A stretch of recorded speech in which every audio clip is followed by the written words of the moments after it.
September 1940. The skies over Dover transformed into a theatre of death every morning. Flight Lieutenant James Crawford gripped the control stick of his Supermarine Spitfire, eyes scanning the horizon where the English Channel met a grey autumn sky. 23 years old, with barely 8 months of flight experience, he belonged to 609 Squadron, one of the RAF units desperately holding the line against the Luftwaffe's relentless assault during the Battle of Britain. Crawford had grown up in Manchester, the son of a textile mill manager. His childhood had been comfortable but not privileged, filled with cricket matches on weekends and grammar school during the week. He'd never imagined himself as a pilot. Aviation seemed like something for wealthy adventurers or military career men, not the sons of mill managers. But when war came in 1939, everything changed. Britain needed pilots desperately, and the RAF opened training to anyone with decent eyesight, quick reflexes, and the nerve to climb into a cockpit. Had volunteered in October 1939, partly out of patriotism, partly out of a young man's desire for adventure, and partly because his girlfriend Elizabeth had told him pilots looked dashing in their uniforms. The training had been intensive. Ground school covered aerodynamics, navigation, meteorology, aircraft recognition. Then flying school, progressing from basic trainers to advanced fighters, had soloed after 11 hours of instruction, his instructor pronouncing him a natural pilot with good instincts. Posted to 609 Squadron in February 1940, Crawford had arrived at the airfield expecting glory and finding exhaustion instead. The squadron flew standing patrols over shipping convoys, practiced formation flying, and waited. The waiting ended in May when Germany invaded France. Suddenly the squadron was flying combat missions, escorting bombers, attacking German positions. Crawford fired his guns in anger for the first time over Calais, spraying bullets at a Messerschmitt 110 without seeing any results. France fell in June. The British Army evacuated from Dunkirk, leaving behind vehicles and equipment but bringing home most of its men. The squadron lost 3 pilots during those chaotic weeks.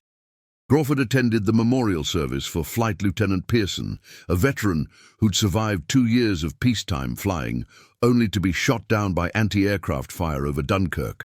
The padre spoke about sacrifice and duty. Crawford mostly thought about how Pearson had been alive 3 days ago, complaining about the mess hall food. The radio crackled to life, sector control, enemy formation spotted approaching from the southeast. Altitude 12,000 feet. Estimated 40-plus aircraft. Summer 1940 brought a strange interlude. Hitler offered peace terms. Britain refused. For a few weeks, the fighting slowed. German bombers attacked shipping in the Channel, testing British defences, but the all-out assault everyone expected didn't materialise. Crawford used the time to perfect his flying skills, practicing formation flying and combat manoeuvres. The Spitfire was a revelation after the heavy trainers he'd learned on. Responsive, fast, almost eager to fly, he learned its quirks. The narrow landing gear that made ground handling tricky, the restricted forward visibility when taxiing, forcing pilots to weave back and forth to see ahead, the tendency to swing left on takeoff due to engine torque. But in the air, the Spitfire felt like an extension of his body. The controls were light and precise. The Merlin engine provided smooth, reliable power. It could climb like a rocket and turn inside anything the Germans flew. Then August arrived, and with it the real battle began. The Luftwaffe launched Operation Eagle Attack, a systematic campaign to destroy the RAF and achieve air superiority before the planned invasion. German bombers struck airfields, radar stations, aircraft factories. The missions came constantly. 3 flights a day became normal, 4 or 5 on busy days. Crawford would land, refuel, rearm, and scramble again within 30 minutes. The combat was nothing like training.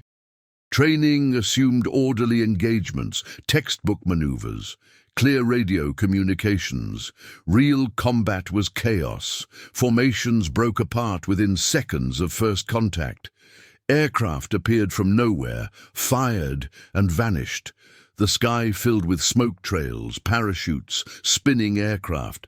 Sometimes Crawford couldn't tell friend from foe until he got dangerously close. He shot down his first aircraft in mid-August, a Dornier 17 bomber, part of a formation attacking an airfield in Kent. Crawford dove on it from above, closing to within 200 yards before opening fire. His tracers walked across the bomber's fuselage. Pieces flew off the wing. Smoke poured from the port engine. The Dornier fell away, spiraling toward the ground. Crawford didn't see it crash. He was already turning to face a Messerschmitt 109 that had noticed him. That fight taught him about the carburetor problem. The 109 pilot was good, experienced. When Crawford dove on him, the German simply pushed his nose down and escaped, accelerating away in a steep dive. Crawford followed, pushing his stick forward, and the Merlin quit. Just stopped. The sudden silence was terrifying. He rolled level immediately, got the engine restarted, but the 109 was long gone. Worse, another German fighter had used those vulnerable seconds to position himself on Crawford's tail. Only luck saved him.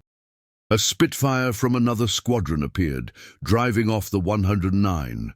Crawford returned to base shaken. The ground crew found no mechanical problems. The engine ran perfectly during ground tests. It wasn't until the engineering officer explained about the float carburetor that Crawford understood. The Spitfire could kill you simply by being flown aggressively. The very maneuver that should give you an advantage, the dive attack, could leave you powerless and vulnerable. Crawford's stomach tightened. 40+ meant bombers with fighter escorts, Messerschmitt 109s, the best Germany had, and his squadron could only put up 8 serviceable Spitfires that morning. The squadron's situation reflected the RAF's broader struggle. Aircraft attrition was manageable. Factories produced new Spitfires and Hurricanes faster than the Luftwaffe could destroy them. But pilots were another matter. Training a competent fighter pilot took months. Training an experienced combat pilot took longer, and experience came only through survival. The squadron had started August with 15 pilots. Now, in mid-September, they had 11, and 2 of those were so new they'd never fired their guns except in practice. Crawford thought about Pilot Officer Wilson, who'd arrived 2 days ago, fresh from training school. 20 years old, eager, confident in the way only someone who'd never been shot at could be. The veterans had tried to give him advice. Stay in formation, watch your tail, don't chase after damaged bombers. Wilson had nodded politely, but Crawford could see he thought they were being overly cautious. Yesterday, Wilson had chased a damaged Heinkel too far from the formation. 2 109s had caught him. His Spitfire went down in flames over Maidstone. No parachute. That evening, the squadron had gathered in the mess, not speaking much, just sitting with their own thoughts. Sergeant Pilot Andrews, a veteran with 7 confirmed victories, had finally broken the silence. He'd said that Wilson had been brave but stupid, and that stupid pilots died quickly no matter how brave they were. It sounded harsh, but Crawford understood. They couldn't afford to mourn properly. Another mission would come tomorrow and the day after and the day after that. You acknowledged the death, learned whatever lesson it offered, and moved on. Otherwise, the weight of all those losses would crush you. The airfield itself bore the scars of constant combat. Bomb craters dotted the grass runways, hastily filled but still visible as patches of darker earth. One hangar had been destroyed in an August raid, its twisted metal framework a monument to German accuracy. The operations room, buried in sandbags and concrete, hummed with activity 24 hours a day. Radar operators tracked incoming raids. Plotters moved markers across maps. Controllers directed squadrons to intercept points. Crawford's Spitfire, serial number P7352, had been with him since June. The ground crew chief, Sergeant Mackenzie, treated the aircraft like a beloved child. Every evening after the last mission, Mackenzie and his team would inspect the airframe, check the engine, test the guns. They worked through the night when damage needed repairs. Crawford had learned to trust Mackenzie completely. If Mackenzie said the aircraft was ready to fly, it was ready. But even Mackenzie couldn't fix the carburetor issue. It wasn't damage, it wasn't a malfunction, it was design limitation. The float carburetor worked perfectly as long as you kept positive G-forces on the aircraft. The problem was, combat didn't always allow for that luxury. Sometimes you needed to push over into a dive instantly. Sometimes you needed to roll inverted to check your 6 o'clock position. Sometimes the maneuver that would save your life was exactly the one that would kill your engine. Squadron leader. Roberts' voice came through clear and steady. All aircraft, climbing to Angels 15, stay in formation. Attack on my mark. Crawford pushed the throttle forward. The Rolls-Royce Merlin engine responded with a deep roar, 1,200 horsepower, driving the wooden propeller through the dense air. The Spitfire climbed gracefully, nose pointing toward the clouds. Beautiful machine. Elegant, fast, but Crawford knew something the newspapers celebrating the Spitfire's victories never mentioned. It had a fatal weakness. Before we continue this story, if you're enjoying this content, please hit the like button and subscribe to the channel. It helps us bring you more historical narratives like this one. At 15,000 feet, Crawford spotted them, dark specks against the clouds, growing larger. Heinkel 111 bombers in tight formation, their twin engines droning across the sky. Above them, weaving back and forth, the Messerschmitt escorts prowled like sharks. Roberts gave the order. Tally-ho, break and attack. For king and country. The formation split. Crawford banked hard right, selecting a Heinkel on the edge of the bomber stream. His hands moved automatically. Reflector sight on, gun button to fire, safety off. The 8 machine guns in his wings carried 14 seconds of ammunition. Every burst had to count. He rolled inverted and pulled back on the stick, beginning his attack dive. The Spitfire responded instantly, dropping like a hawk toward its prey. Speed building, 200 miles per hour, 250, 300. The altimeter unwound steadily, 14,000 feet, 13,500. The Heinkel was directly below him now, growing larger through the gun sight. Crawford made minute adjustments to his dive angle, positioning himself for a deflection shot from slightly below and behind. The bomber's dorsal gunner would be watching for attacks from above and the rear. Coming from below might give Crawford an extra second before defensive fire started. The wind noise increased to a shriek. The Spitfire's airframe vibrated slightly as it approached its maximum dive speed. Crawford's training reminded him to watch his airspeed indicator. Push the Spitfire too fast in a dive, and the controls could lock up, or worse, the wings could fail. Several pilots had died that way, diving too aggressively and pulling the wings off when they tried to recover. 13,000 feet. The Heinkel's wings filled his gun sight, almost in range. His thumb moved to the gun button, ready. Just a few more seconds. Then he would fire, hit the bomber, and break away before the German fighters could react. Then the Merlin engine coughed. For a heart-stopping moment, it simply stopped. No warning, no gradual loss of power, just silence except for the wind screaming past the canopy. The propeller continued windmilling, but without power, the Spitfire became a glider, an elegant, expensive glider plummeting toward the channel. The silence was absolute and terrifying. Every pilot's nightmare. Engine failure in combat, miles from base, surrounded by enemy aircraft. Crawford's first thought was irrational panic. His second was the training that had been hammered into him during flight school. Emergency procedures, muscle memory took over. Crawford's training kicked in. He rolled level, pushed the stick forward to maintain airspeed, hands moving to restart procedures. Fuel mixture rich, magnetos check throttle position. His mind raced through the checklist while his eyes stayed locked on the altimeter unwinding. 14,000 feet. 13,000. 12,000. Every second felt like an eternity. The Heinkel was forgotten now. The entire battle was forgotten. Crawford's world narrowed to three things: airspeed, altitude, and the dead engine. If he couldn't restart it before losing too much altitude, he'd have to bail out. Over enemy territory. If he survived the parachute descent, he'd spend the rest of the war in a prisoner-of-war camp. Assuming the Germans didn't shoot him on the way down, he went through the restart checklist again. Fuel cock on, mixture rich, throttle open 1 inch, magnetos both on, boost pump on, hit the starter. Nothing. The propeller turned, driven by the airflow, but the engine didn't catch. 11,000 feet, 10,500. Crawford could see the channel below, grey water reflecting grey sky. If he went down in the water, his chances of survival were minimal. The channel in September was cold enough to kill in minutes. The Mae West life jacket might keep him afloat, but rescue in the middle of a battle was unlikely.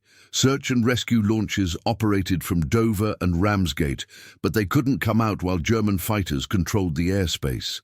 10,000 feet. He tried the starter again. The engine coughed, sputtered. For a moment, Crawford thought it would catch, but it died again. 9,500 feet. Panic threatened to overwhelm training. He forced it down. Think. What else could cause this? The engine had been running perfectly 30 seconds ago. No warning lights, no unusual sounds, just sudden complete failure. Then he remembered a conversation in the mess 2 weeks ago. Flight Lieutenant Davies, now dead, had mentioned experiencing engine cutouts during dives. He had said something about the carburetor, about fuel starvation. Crawford hadn't paid much attention at the time. Davies had seemed to be making excuses for missing a shot at a Dornier. But Davies had been right. The dive, the negative G forces, the float carburetor couldn't handle it. Crawford pulled back gently on the stick, creating positive G. He was still descending, but now at a shallower angle. 9,000 feet, 8,500. The engine caught, sputtered, caught again. The Merlin roared back to life, and Crawford felt the beautiful surge of power returning. He pulled back on the stick, leveling out at 10,000 feet. His hands were shaking. The relief was overwhelming, almost nauseating. Crawford took several deep breaths, forcing his heart rate to slow. His flight suit was soaked with sweat despite the cold at altitude. The engine sounded normal now, steady and powerful, as if nothing had happened, as if it hadn't just nearly killed him. He scanned the sky around him, reorienting himself. The battle had moved east while he'd been dealing with his engine failure. He could see contrails in the distance, aircraft wheeling and turning in combat. Closer, a parachute drifted down toward the channel. British or German, impossible to tell from this distance. The Heinkel formation was long gone, pressing on toward London. Crawford checked his fuel gauge. Still half full, ammunition expended, 0 rounds.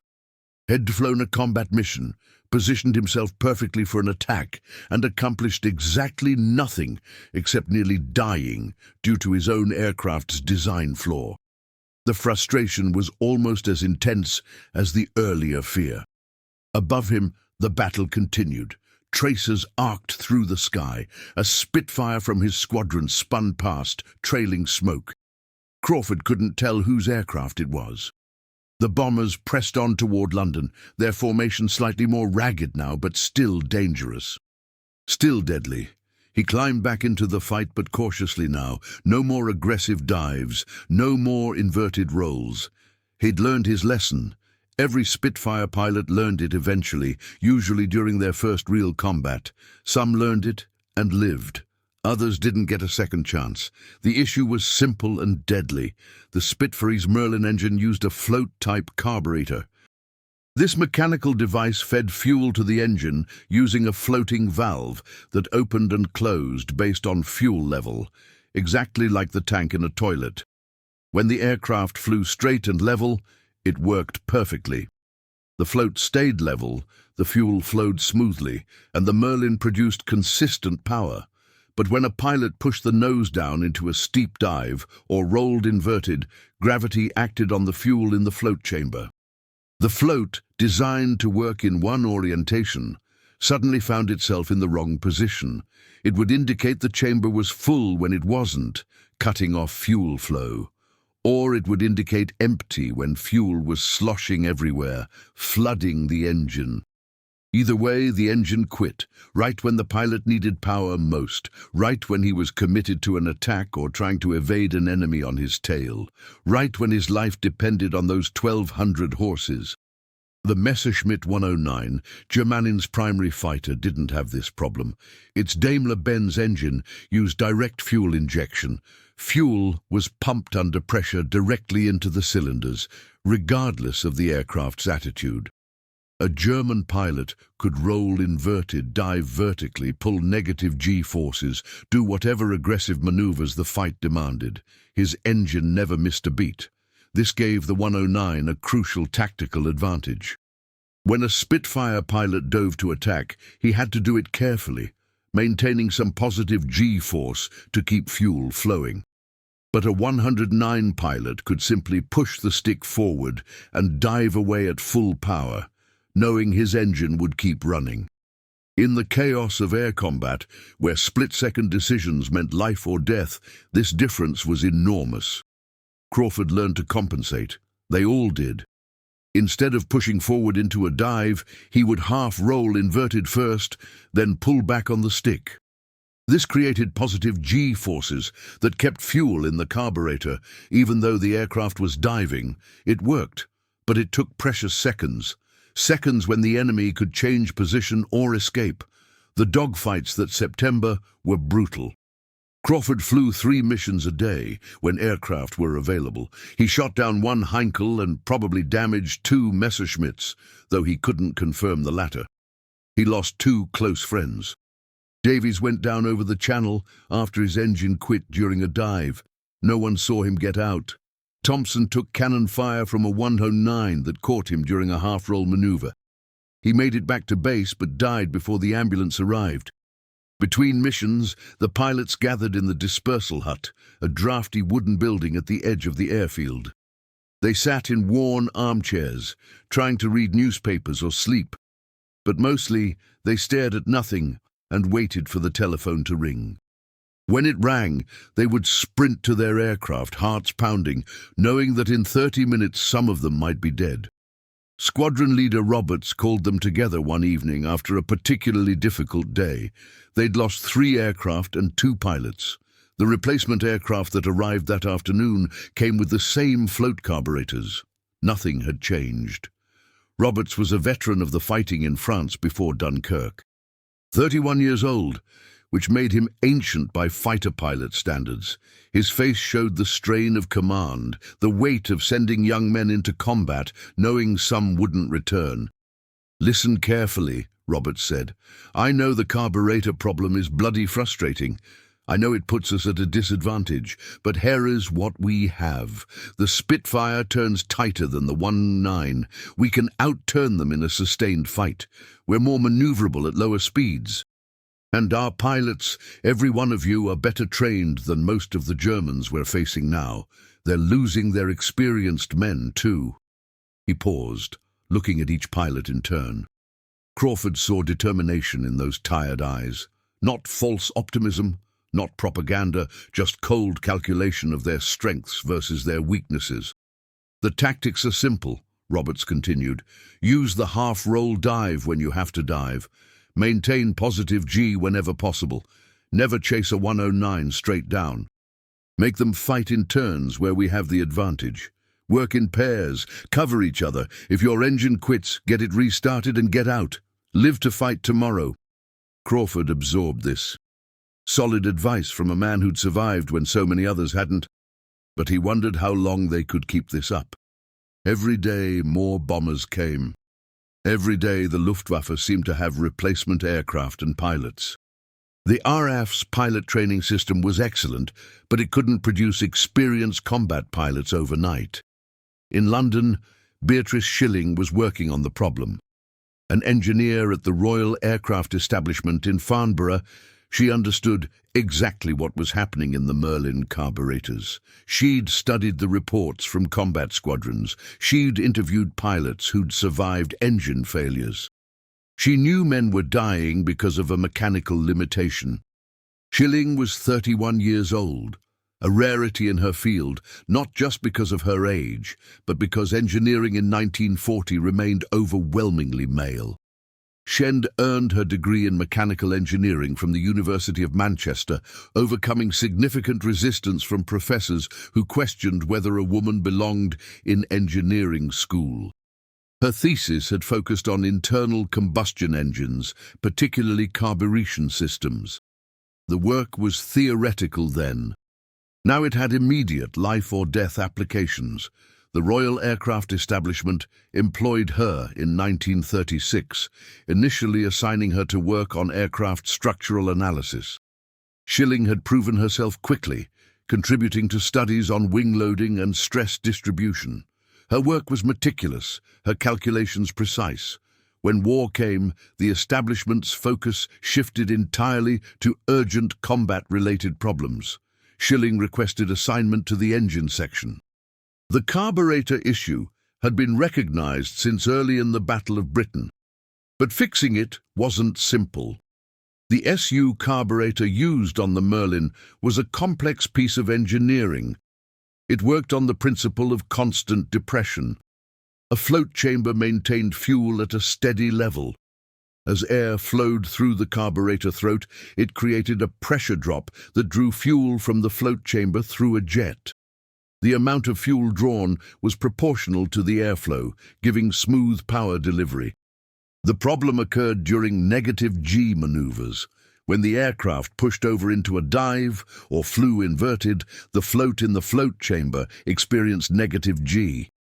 Instead of floating on top of the fuel as designed, it would be pushed down, or the fuel would slosh in ways the float couldn't accommodate. This disrupted the fuel level control. Either too much fuel flooded the engine, or the fuel supply was cut off entirely. Schilling spent weeks analyzing the physics. She obtained sample carburetors from maintenance depots and set them up in test rigs that could simulate different G forces. She measured fuel flow rates under various conditions. She studied the float mechanism in detail, understanding exactly how it failed during negative G. The obvious solution was fuel injection. The Daimler-Benz DB601 engine in the Messerschmitt 109 used a Bosch injection system. Fuel was delivered under pressure directly into the cylinders, completely independent of aircraft attitude. It was elegant and effective. But developing a similar system for the Merlin would take months at minimum. Testing and certification would take longer. Installing it in operational aircraft across the entire RAF would take even longer still. Britain didn't have months. The Luftwaffe was attacking now. Pilots were dying now. Schilling needed a solution that could be implemented immediately with minimal modification to existing aircraft. She approached the problem from a different angle. If the float chamber couldn't be redesigned quickly, could fuel flow be controlled another way? She began experimenting with restrictors, a simple orifice placed in the fuel line before the carburetor could limit the maximum fuel flow. If sized correctly, it would prevent flooding during negative G, while still allowing enough fuel for full power in normal flight. The challenge was calculating the exact size. Too restrictive, and the engine would be power limited. Not restrictive enough, and it wouldn't solve the problem. Schilling worked through the mathematics. The Merlin at full power consumed approximately 100 gallons per hour. That was the baseline. She needed to maintain that flow rate while preventing the sudden surges that occurred during negative G.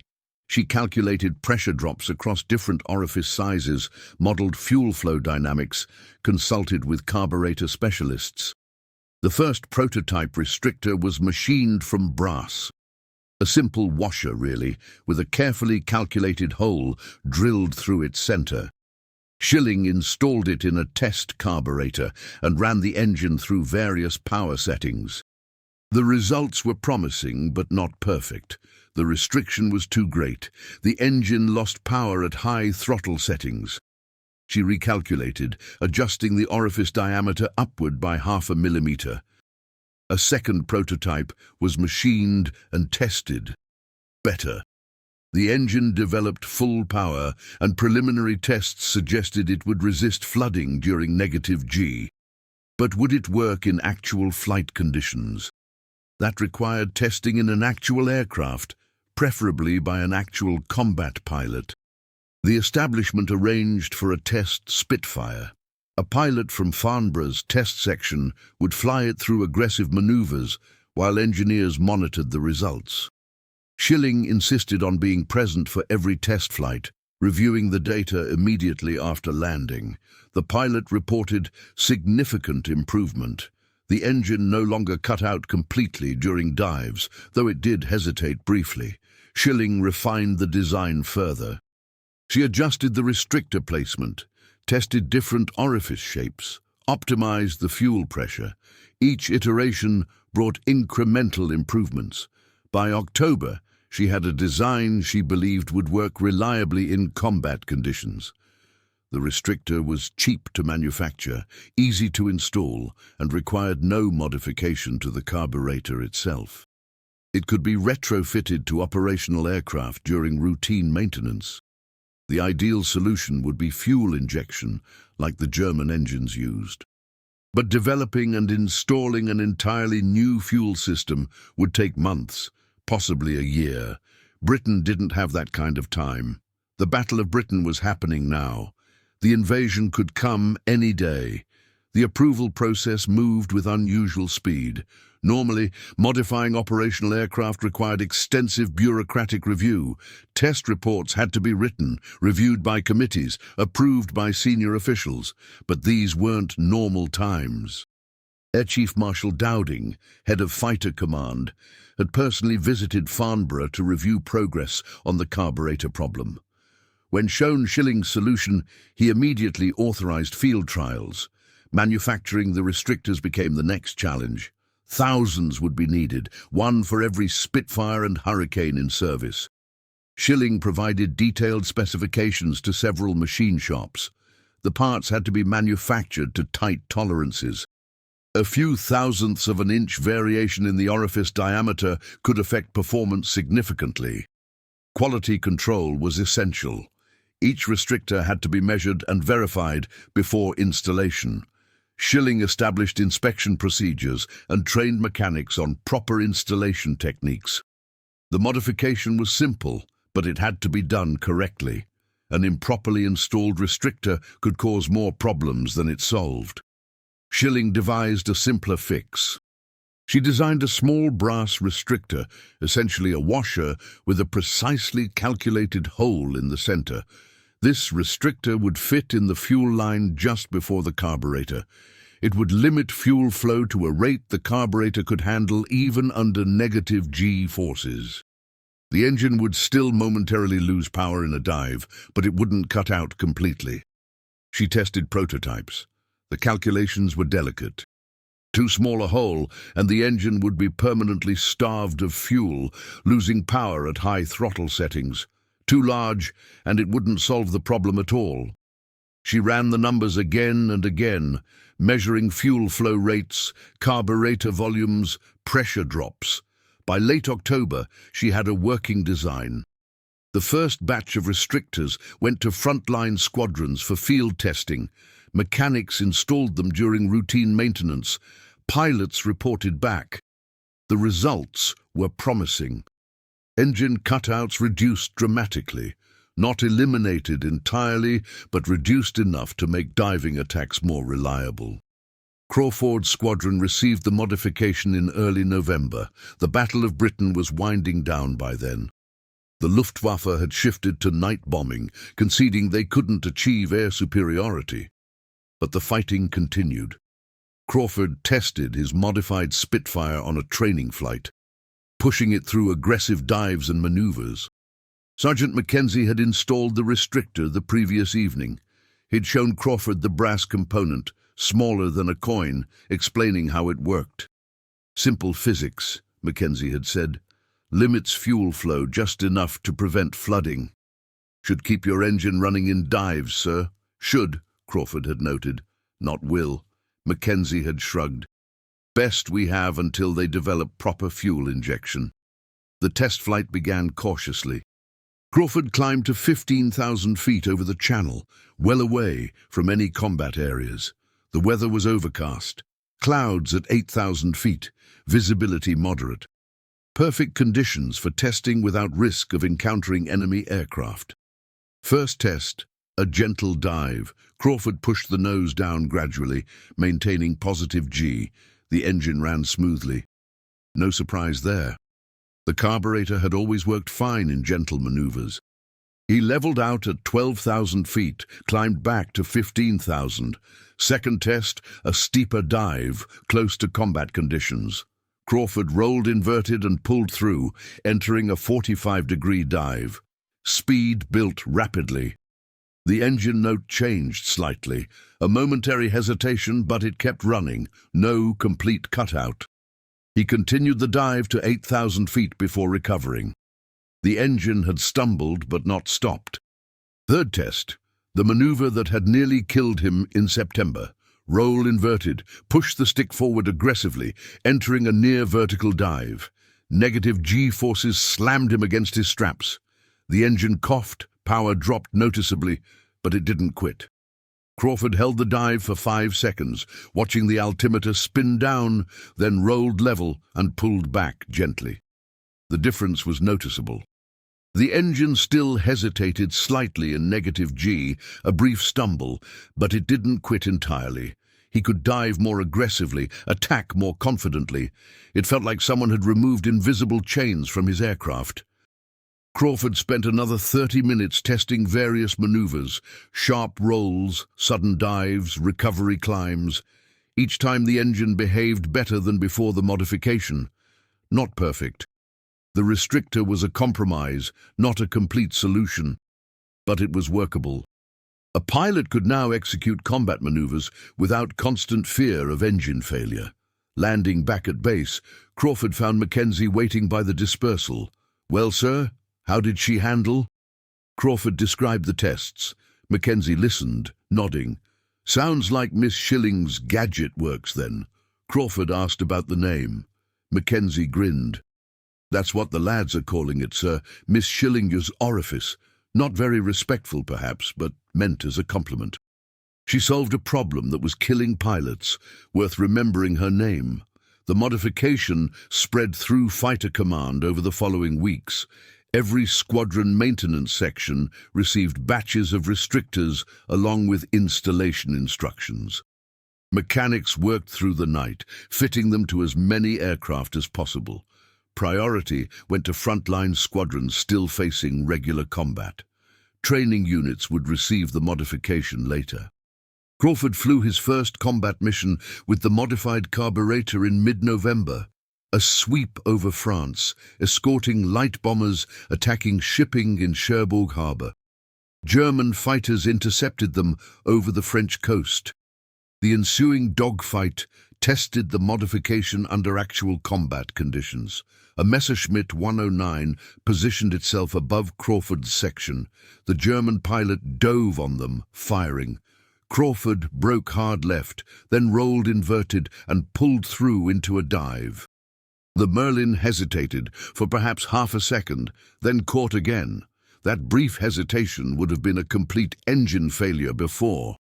Now it was just a slight hiccup. Crawford completed his maneuver, positioned himself behind the 109, and fired a 3-second burst. The German aircraft broke away, trailing smoke. He thought about Davies, who died when his engine quit over the channel. About Thompson, caught vulnerable during a half-roll. About all the pilots who'd learned the hard way about the carburetor problem. This small brass washer, this brilliantly simple engineering fix, would save lives, was already saving lives.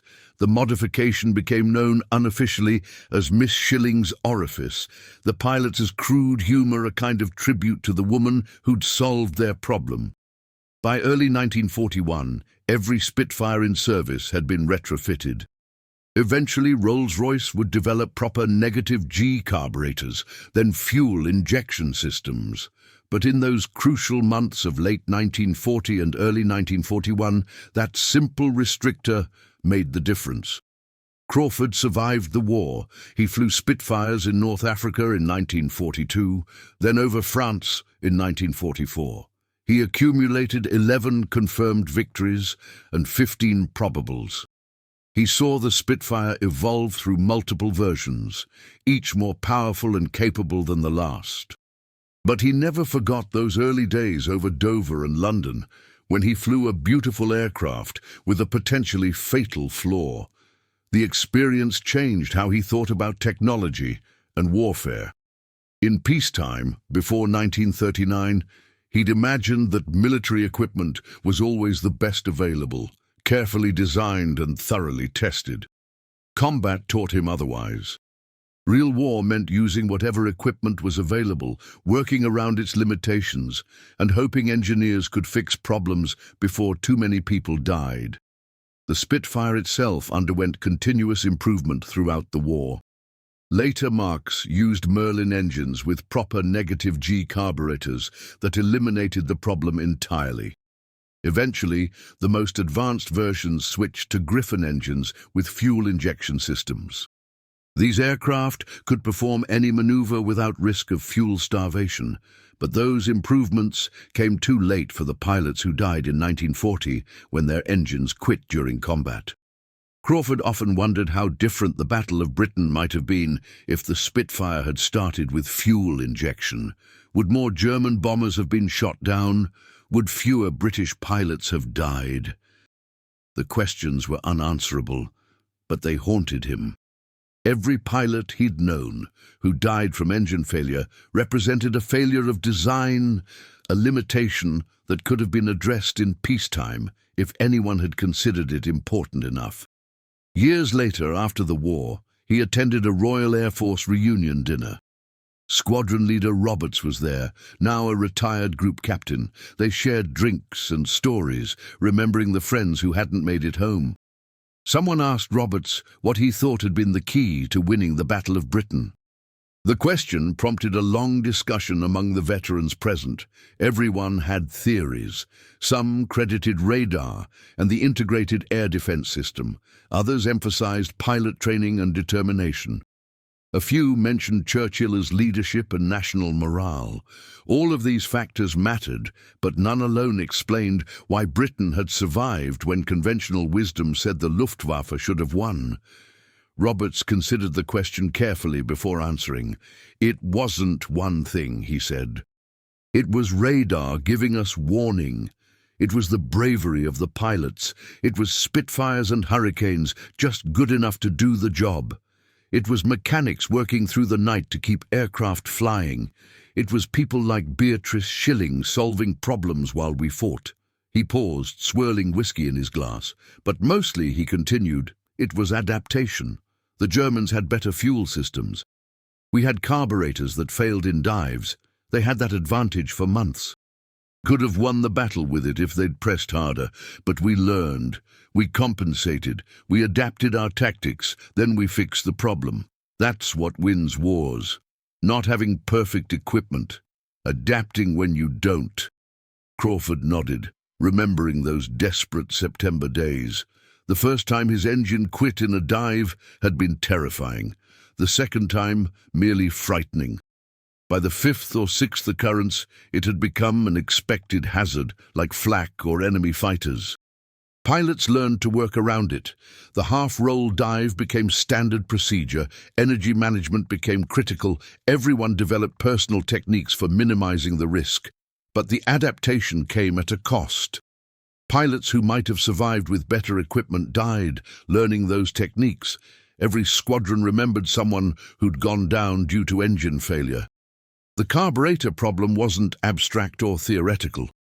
It was Davies spinning into the channel, Thompson struggling to restart while German fighters closed in, Wilson chasing that Heinkel and finding himself powerless when he needed to escape.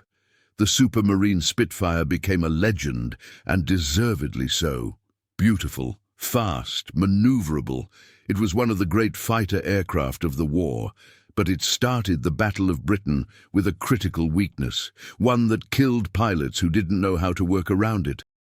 The story of how British pilots learned to fight with that limitation and how engineers fixed it is a story of adaptation and perseverance under pressure. In the sky over southern England in 1940, there were no perfect solutions. Just young men in complex machines, learning quickly or dying, making split-second decisions while people on the ground depended on them to keep the bombers from reaching London. Some flew Spitfires with failing carburetors and lived. Some didn't. The ones who survived carried those memories forever, along with a deep respect for a small brass restrictor that helped even the odds. Crawford kept one of the original restrictors, removed when his aircraft was eventually upgraded to a proper negative G carburetor. He mounted it on a wooden plaque in his study. Visitors who didn't know the story might wonder why he'd display such an unremarkable piece of metal. But Crawford knew what it represented. Engineering ingenuity solving a combat problem. Lives saved by someone thinking clearly under pressure. The difference between a machine that could fail you and one you could trust. The Battle of Britain tested Britain's fighter pilots in ways that went beyond simple courage. It tested their ability to understand their aircraft's limitations and work within them. It tested their capacity to adapt tactics when equipment wasn't perfect. And it tested the nation's ability to identify problems and solve them quickly while the battle was still raging. The Spitfire's carburetor problem was eventually solved, then largely forgotten as the aircraft went on to greater glory in later years. But in those crucial months of 1940, it was a daily reality for every pilot strapping into the cockpit. They knew that in the heat of combat, when they needed every advantage they could get, their engine might fail them at the worst possible moment. And knowing that, they flew anyway. They developed techniques to minimize the problem. They covered for each other when engines failed. They kept fighting while engineers worked on a fix. That kind of determination, combined with technical innovation, is what ultimately won the battle. The story of the Spitfire's hidden weakness is a reminder that even the most celebrated machines of war had flaws. Victory didn't come from perfect equipment. It came from the people using imperfect equipment who refused to give up, who adapted and innovated and kept fighting until the problems were solved. In the autumn of 1940, over the fields and cities of southern England, that made all the difference.